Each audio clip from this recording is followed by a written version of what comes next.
প্রতিবছর রমজান শেষে ঈদের চাঁদ দেখা ও ঈদ উদযাপন নিয়ে শুরু হয় আলোচনা সমালোচনা। সৌদি আরবের সাথে মিল রেখে দেশের অনেক স্থানেই পালিত হয় ঈদের আনুষ্ঠানিকতা। এবার আবহাওয়া অধিদপ্তরের তথ্য বলছে ৩০ মার্চ অর্থাৎ ২৯ রমজানে সূর্যাস্তের সময় শাওয়াল মাসের চাঁদের বয়স হবে ১.০৫ দিন, আর পরের দিন ৩১ মার্চ ২.০৫ দিন। এ সময় চাঁদের স্থায়িত্ব হবে ৩০ মার্চ সন্ধ্যায় ৪৩ মিনিট, আর পরের দিন আকাশে চাঁদের উপস্থিতি থাকবে ৫১ মিনিট।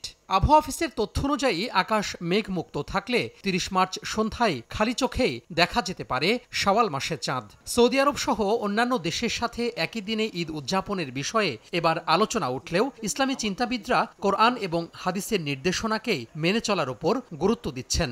রাসূলুল্লাহ সাল্লাল্লাহু আলাইহি ওয়াসাল্লাম ইরশাদ করেছেন, সুমু লিরুয়াতিহি ওয়াফতিরু লিরুয়াতিহি, চাঁদ দেখে রোজা রাখতে হবে আর চাঁদ দেখে রোজা ভেঙে ঈদ করতে হবে। ৩ ঘন্টা পরে আমাদের দেশে সূর্য বা চাঁদ উঠছে, এটিকে শরীয়তের পরিভাষায় বলে ইখতিলাফুল মাতালে, মানে বিভিন্ন এই কক্ষপথের দূরত্ব। কোরআনের ওই আয়াতের ভিত্তিতে যেহেতু আমরা যেদিন চাঁদ দেখছি সেদিনকে ধরা হয়েছে।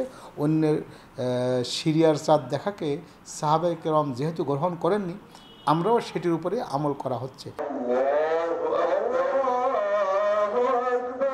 গত কয়েক বছর ধরে সৌদি আরবের সঙ্গে একই সাথে ঈদ উদযাপন বিষয়ে শিগগিরই সরকারের পক্ষ থেকে সিদ্ধান্তের কথা জানিয়েছে ইসলামী ফাউন্ডেশন। ইসলামী ফাউন্ডেশনের বোর্ডে এটি আলোচনা হয়েছে, যদি দিনব্যাপী বা ১-২ দিন ওয়ার্কশপ করে ওলামায়ে কেরাম যদি একমত হন যে না, বিশ্বে একসাথে আমরা করি, সেদিনই এই ব্যাপারে উদ্যোগী হতে হবে রাজ আইন জারির মাধ্যমে। ৩০ মার্চ সন্ধ্যা ৬টা ৩২ থেকে ৭টা ২০ পর্যন্ত চাঁদ দেখার সময় নির্দিষ্ট করেছে আবহাওয়া অধিদপ্তর।